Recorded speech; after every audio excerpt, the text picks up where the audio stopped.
خالہ جان، کسی کی میٹھی سی آواز سنائی دی،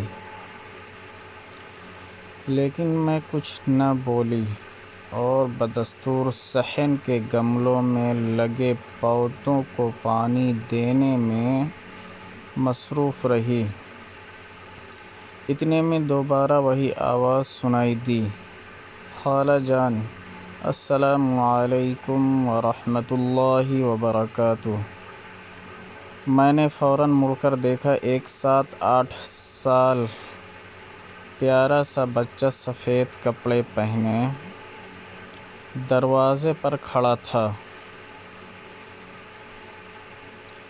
خالہ جان، سنیے، کیا میں اندر آ سکتا ہوں؟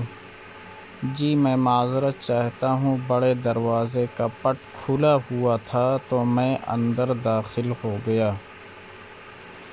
ہم آپ کے پڑوس میں نئے کرایہ دار ہیں۔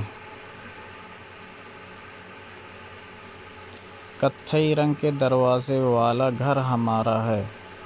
امی جان نے کہا ہے کہ آپ کسی وقت ہمارے گھر تشریف لے آئیے۔ چھوٹے سے بچے کی سلیقہ مند گفتگو سن کر میں حیران ہو رہی تھی اور خیالوں میں کھو گئی کہ جسے ہم براؤن گیٹ والا گھر کہتے ہیں، اردو میں کتھئی رنگ کہنا کتنا اچھا لگا۔